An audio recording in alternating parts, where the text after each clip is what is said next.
Pernah dengar istilah sengketa tanah gak? Mungkin kita sering mendengarnya di berita-berita. Banyak yang terlibat konflik akibat sengketa tanah. Tapi sebenarnya sengketa tanah itu apa ya?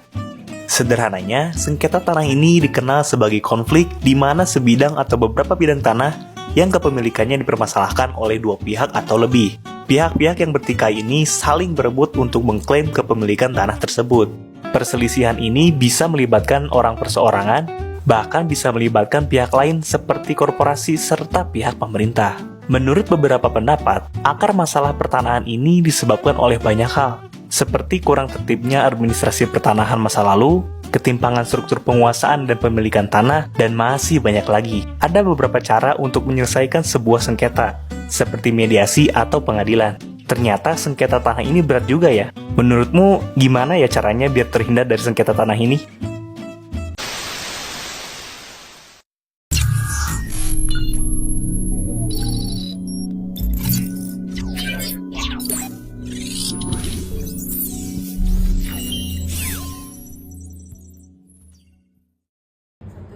Assalamualaikum warahmatullahi wabarakatuh.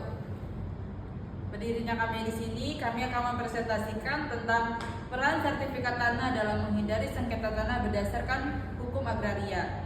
Saya Wati Rahima dengan NIM 202406104454. Saya Muhammad Putrajaya dengan NIM 202406100486. Yang pertama yaitu ada pendahuluan, yaitu sertifikat tanah merupakan dokumen resmi yang diterbitkan oleh pemerintah untuk membuktikan hak kepemilikan atas suatu bidang tanah. Yang kedua, dalam konteks hukum agraria, sertifikat tanah sangat penting untuk memberikan kepastian hukum kepada pemilik dan pihak lain yang berkepentingan. Yang ketiga, tujuan presentasi ini mengedukasi tentang pentingnya sertifikat tanah dalam mencegah sengketa serta mengeksplorasi faktor-faktor yang mendukung dan tantangan yang ada. Yang kedua ada sertifikat tanah. Definisinya, sertifikat tanah adalah bukti hukum yang membuktikan kepemilikan atau hak atas tanah sebagai alat untuk menentukan status hukum tanah. B. Dasar hukum. Sertifikat tanah diatur dalam Undang-Undang Pokok Agraria UU PA Nomor 5 Tahun 1960 yang menegaskan pentingnya pengaturan hak atas tanah yang jelas dan terdaftar. Yang C. Proses penerbitan. Yang pertama, pendaftaran tanah dilakukan melalui instansi pemerintah yang berwenang. Yang kedua, meliputi pengukuran, pemeriksaan dokumen, dan penerbitan sertifikat. D. Manfaat sertifikat, yaitu dapat ada dua, mempermudah proses jual beli, waris, dan pengelolaan tanah lainnya. Yang kedua, menjamin hak pemilik tanah atas kepastian legal dan hukum.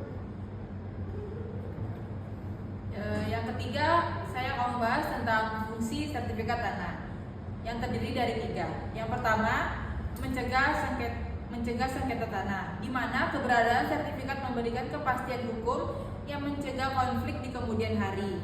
Misalnya, sertifikat yang jelas dapat menghindari situasi di mana dua pihak mengklaim hak atas tanah yang sama. Yang kedua, bukti kepemilikan. Sertifikat tanah berfungsi sebagai otentik yang tidak dapat disangkal mengenai kepemilikan atas suatu tanah. Dengan sertifikat, para pihak dapat dilindungi secara hukum. Yang ketiga, ada perlindungan hukum. Sertifikat memberi perlindungan hukum kepada pemilik tanah dari klaim yang tidak sah atau penguasaan sepihak oleh orang lain. Yang terakhir, memberikan jalan hukum untuk menyelesaikan sengketa tanah jika terjadi perselisihan. Yang keempat, yaitu dampak positif sertifikat. Yang pertama, mengurangi potensi konflik, di mana dengan adanya sertifikat, potensi klaim ganda dapat diminimalisasikan karena kepemilikan yang jelas. Contohnya, penanganan kasus sengketa tanah di daerah perkotaan yang rumit bisa lebih mudah dengan sertifikat yang jelas. Yang kedua, ada menyelesaikan sengketa. Ketika sengketa muncul, sertifikat sebagai bukti dapat mempercepat proses penyelesaian. dan kemungkinan para pihak untuk menuju ke jalur hukum dengan dokumen yang sah dan diakui. Yang kelima, kasus nyata. Contoh kasusnya yaitu kasus yang di Jakarta di mana sertifikat tanah mencegah perampasan tanah oleh pihak yang tidak berwenang. Menunjukkan pentingnya dokumen ini.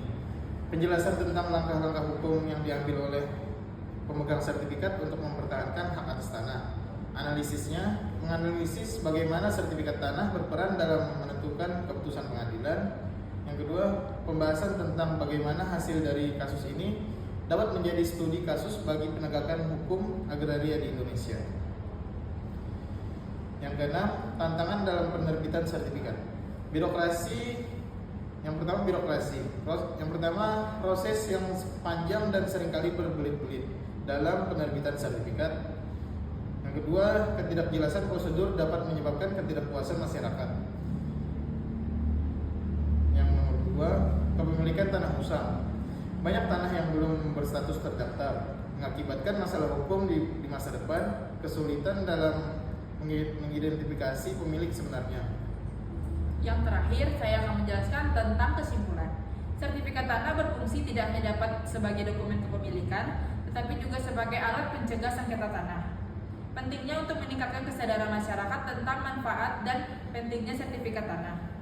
Dan perlu ada langkah-langkah edukatif dan sosialisasi dari pemerintah agar masyarakat memahami pentingnya pendaftaran dan pengelolaan tanah yang sah dan ilegal.